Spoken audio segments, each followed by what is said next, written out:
left feet are on that lap. You got to pass it back and forth across the row. Do not hold them up in the air. They need to stay exactly where they are. Also make sure to keep those hands, arms, feet, and legs inside of the truck. We're going to be driving through some rough brush. Some of these bushes do have some pretty sharp thorns. Now if you take a quick look up above your heads, you're going to find that animal spotting guide to help you. Now we may not necessarily find all those animals out here today, but we do normally have some pretty good luck. Might even find some animals that aren't even on that animal spotting guide yet. But if you'd like to take some pictures while we're out here today, which I definitely recommend, I would have those cameras at an action or a sports setting. We're unfortunately unable to stop for all the animals that we come across. They don't always stop for us either.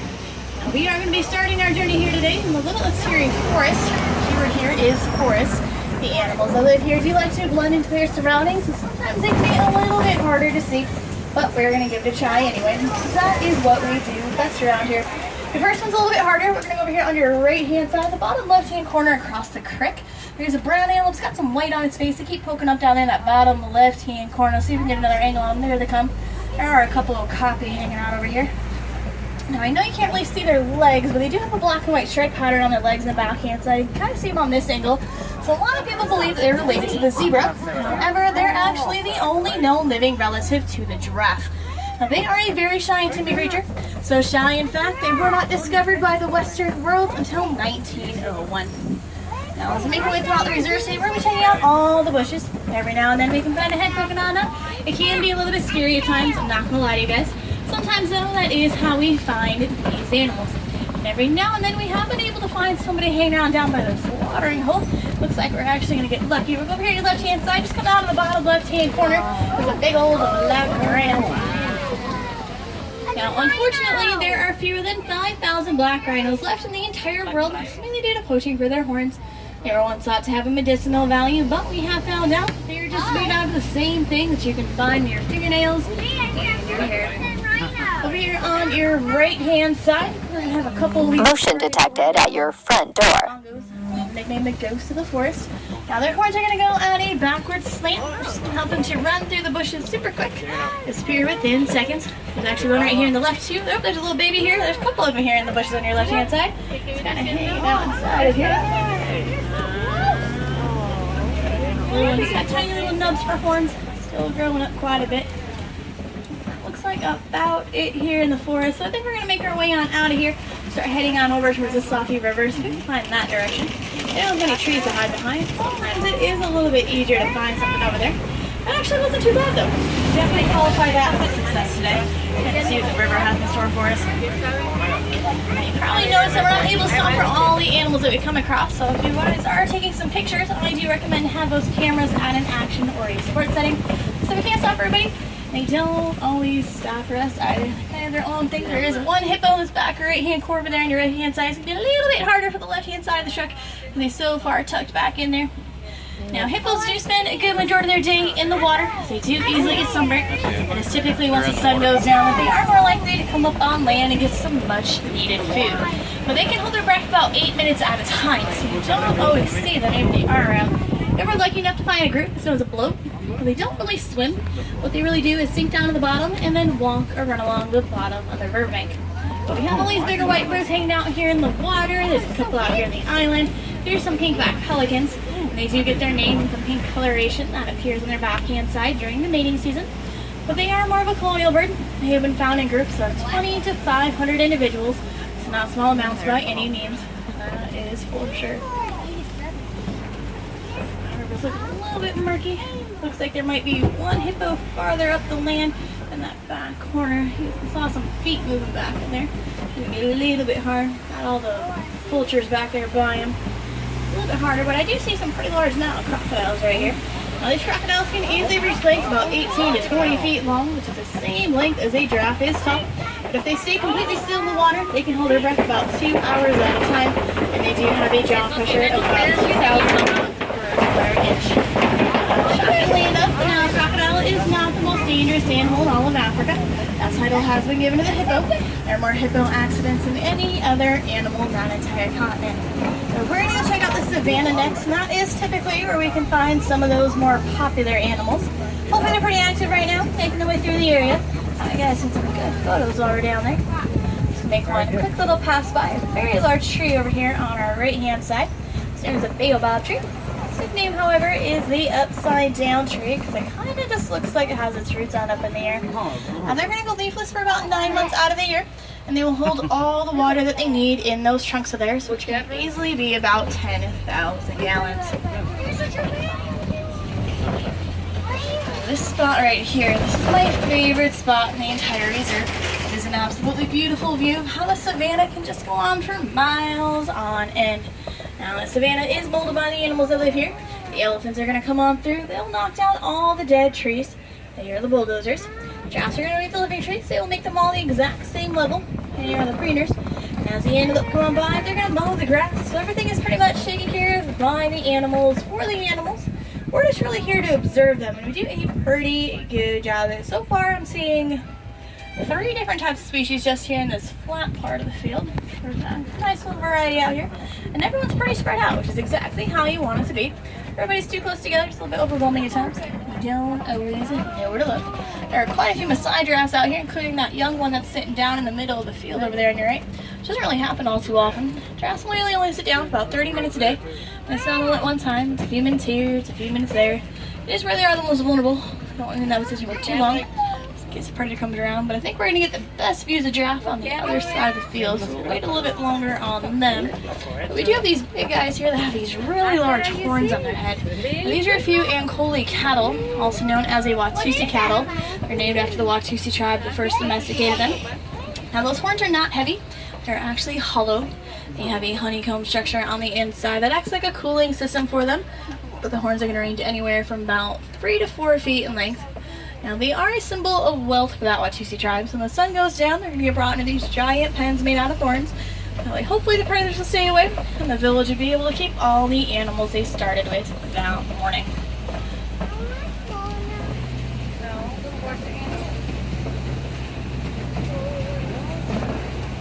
Just coming around the cave over here on your left, there's a pack of African wild dogs hanging back in this back right-hand corner, also known as the painted dog. Now these are the most successful hunters in all of Africa. They are typically led by the alpha male and the alpha female. But no 2 dogs have the same coat pattern. They're all unique and different in their own way. It's kind of like their own individual fingerprint. There are fewer than 5,000 of them left in the world. Those are sadly the most endangered predator in all of Africa. There's a few sable antelope out here on our left-hand side. They are the official emblem out here in the Harambe Wildlife Reserve. So they are pretty special to all of us that reside here. But as they grow in age, the horns are going to start to curve back over their shoulders, which keeps those predators from jumping on their back when they're not looking. Now we are getting a little bit closer to a couple of the Maasai giraffes out here. There's a couple younger ones still, like I mentioned before. But because there's so many giraffes hanging about, we can officially say that we have found ourselves a tower of giraffes. As they make their way through the area, they will get the nickname the Journey. Sometimes you can hear either word being used. But they do only have 7 vertebrae in their neck, which is the same number that we have in ours. Theirs are just larger. They're also going to have this 18-inch long tongue that the giraffe over here on our left keeps using to just reach those leaves and branches that are just out of reach. See if we can do it again. It is purple in color. Other mouths quite often. It's really rather painful if I were to get sunburned. Going for a very high pace that time. Need to get a little bit of a shorter branch. Now we're going to be extremely close to this one young giraffe that's over here on your right that's lying down. He's very close to the road, so we're going to be very careful as we drive through here. But there's also this really large herd of white-bearded wildebeest here on your left. And they do participate in one of the greatest migrations in the world. Sounds like Great Migration. Researchers were able to find one group that consisted of 2.8 million wildebeest. So they're actually the second most populated mammal, second only to us humans, of course, taking over the world a bit. Now they're mainly lying down there, and as they are doing that, they are facing different directions. So they have a close eye out for predators, so you have all sides covered that way. Smart technique that they use.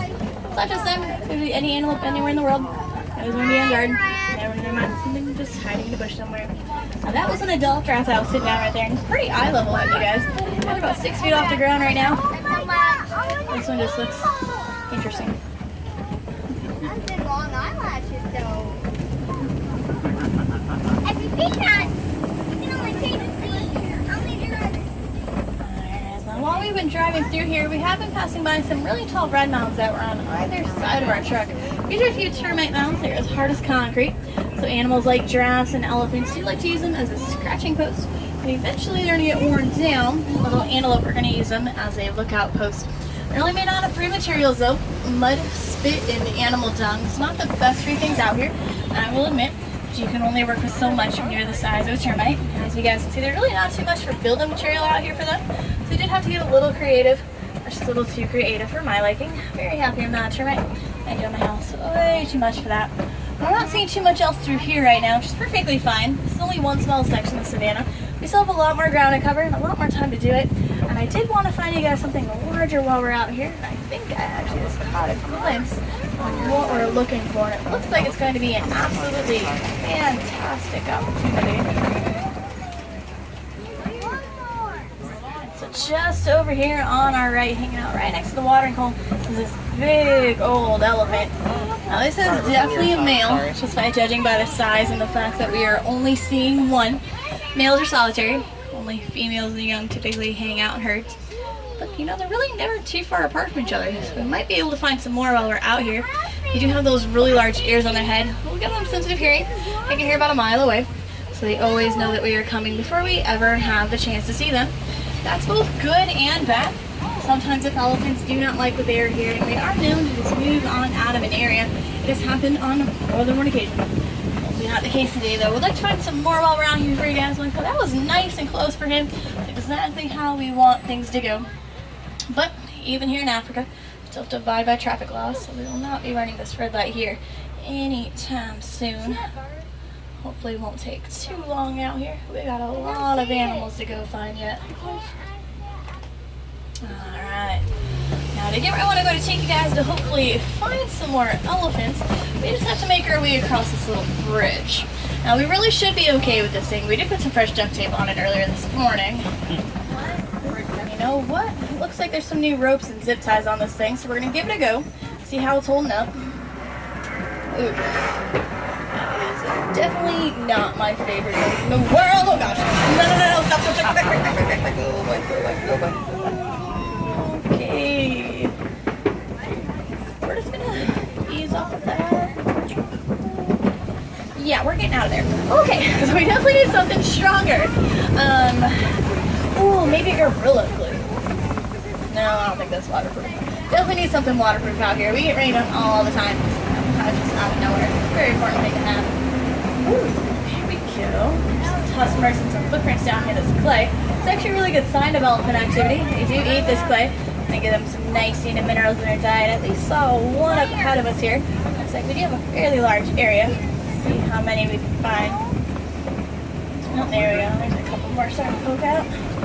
Looks like we have been able to find a herd after all. So it's usually some adult females, maybe a younger one or two. Now, as it gets warmer out here, elephants do start to flop their ears around. There's a cooling technique they're going to use. It's kind of like their own personal air conditioning unit. They're starting to find some shadier areas. It's warming up out here after that storm that we had earlier today. So we're going to go a little bit farther up. The first one we saw has made her way back behind the rocks. So there's a couple hanging back down here.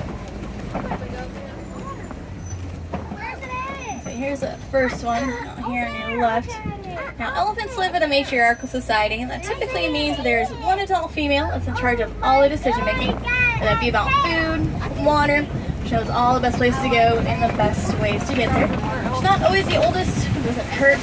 Typically they do have the most experience when it comes to that sort of thing. There's a juvenile right here in the shade. Oh, but there's a little baby out here. Right behind this closest group of rocks, there's a little one poking out. Now, elephants do have a gestation period about 22 months when babies are first born. They're about 300 pounds. Although that big male that we were able to find is closer to 12,000 pounds. But they do hang out with juveniles, like babysitters. That way they're ready to take care of their own young when the time comes. We also have this little flamboyance right here, which is a group of flamingos. These are the greater flamingo. They are the tallest, standing just under 5 feet tall. They're also the lightest shade of pink. But they are completely gray when they're first born. You won't get that pink coloration until much later in life. That strict diet of beta shrimp, which is full of keratin. Now there are a few younger ones out here. They do have a little bit of gray on their upper necks, right up on top of their heads. They have some pink on those under feathers, so they're getting there. Maybe a few more months. Typically it takes about a year after they've been first born to become fully pink. Looks like the wardens were able to stop some poachers that made their way onto the reserve and turning some of these elephant tusk and rhino horns back. Unfortunately, poaching is still the #1 leading cause of population decline for both of those species. We're really trying to stop that if we can. It's not an easy battle to win though. It does seem like it's absolutely never ending. Now some of those larger animals, they do like to hang around in a mud wallow, very similar to the one that's over here on your left hand side. It does help to cool them down. It can also work as a sunscreen and a bug repellent. Like anything that you could ever need to do, it will do the trick. We keep our eye out for something larger and possibly muddy as we are finishing up here. We are currently coming through some areas where some of the animals that like to hang out can be a little bit harder to spot. So hard that she kind of just looks like a yellow blob. So out here, bottom left-hand corner, left-hand side, there's just kind of this little slab of yellow, almost in that bottom left-hand corner. There's a cheetah lying down there. I want to try to find another one that's going to be easier because she is completely flat. It looks like a little blob out there. Oh, there's she. She's to the left of all the broken down trees, so it's a little bit harder to see. We have the tail just swish, so that helped us out. But they are the fastest land animals in the world. They reach speeds about 65 to 70 miles an hour if they really push themselves. They're more of a daytime predator though. They really only weigh about 100 pounds. Like to stay away from the larger cousins that are more active during the evening hours. I think that's the only one. It wasn't ideal, but we will take it. It's better than nothing. Now, they are one of the very few big cats that do not roar. They purr or make a chirping noise. That makes them sound like a bird. It's very rare to find a group though, but if you do, it's known as a coalition of cheetahs, and a good majority of the time they are related to each other one way or another. As we round this next corner, we'll look about level with us here on your left hand side. There is this Grant zebra up on top of the rocks, also known as the common zebra. Now it has finally been decided that zebras are black with white stripes. Probably you can tell that by looking at their noses. Half the time if you look at their bodies, they are brown. More on all some dirt. And you have one here. I see a couple moving around over here on your right hand side a little bit farther back. Now the fact that this zebra is up here pretty much means that there's nobody up on top of this big coping behind it. Now when it's not hot out, sometimes you can find some really large predators hanging out there. They're going to use it as a lookout post, but we do have better luck in the evening hours. So I always recommend to come back later, maybe check out a nighttime safari. We are open till 10:30 tonight, so you have quite a few opportunities to come on back and see us again. No choice of are ever the same. The animals definitely make sure of that. Some pretty large burrows down here. Not too much hanging around in the burrows right now. Sometimes you can find a few warthogs that'll be poking around. Do like to hide in those burrows. They'll sleep with their tusks pointed outward just to keep predators away from them while they're sleeping. Oops, we just had a few of my best friends just joined us over here on our right. A few ostrich. Large the birds. They can't fly, but to make up for it, they do reach speeds about 40 miles an hour. Something just scared them tremendously. Now there's another zebra. Now there are some ostrich eggs here in your right as well. They're underneath this big old mossy tree. About 3 pounds apiece. Very, very sturdy. Anything weighing about 300 pounds will sit in one of those eggs and it will not break. Won't even get a scratch on it. One ostrich egg is the equivalent of about 2 dozen chicken eggs. And because they are so large, the adult females absolutely have no problem leaving their eggs for extended periods at a time. They know nothing's going to happen to them. They are pretty safe and sound.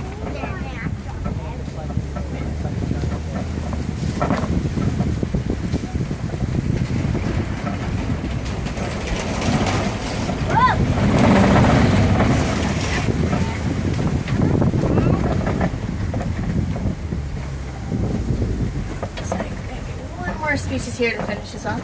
We have these 2 bigger white birds that are hanging around over here on our right hand side. These are a few yellow-billed storks. They are a carnivorous bird. They prey mainly on smaller birds, frogs, fish, snakes, basically anything that they can fit in their mouth. They do have a wingspan of about 5 feet across. Now, we're going to start to make our way back towards the village. Here at Disney's Animal Kingdom, we do take great pride in being part of the Disney Conservation Fund. The fund does help out some of the animals like you were able to see today. One of their biggest projects right now is helping out elephants. Researchers have accidentally discovered that elephants are afraid of bees, so they put beeline fences around the farms of Africa to keep the animals out. That way, hopefully, they will not trample the crops. It is a win-win situation. Unfortunately, if those animals were to get too close to the villagers, they would end up poaching them. Hopefully, this can stop that. Sadly, there's still about 96 elephants that are poached every single day for those tusks. If you're going to do the math on that, that is 1 elephant approximately every 15 minutes. If that trend continues, those animals could be extinct within the next 10 years. We do not want that happening, so we're going to do everything that we possibly can to hopefully end poaching once and for all. Now friends, I will be dropping you guys off right where I picked you up, so there's no need to worry about that. I just have to give the warden a call and let them know that we're on our way. And hopefully they're gonna be ready for us.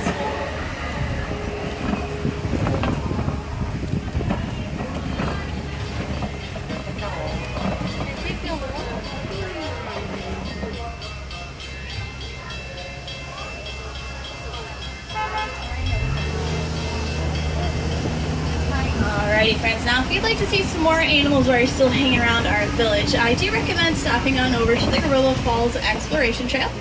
You guys are already going to be on the trail when I drop you off. We'll be taking the left-hand turn instead of the right.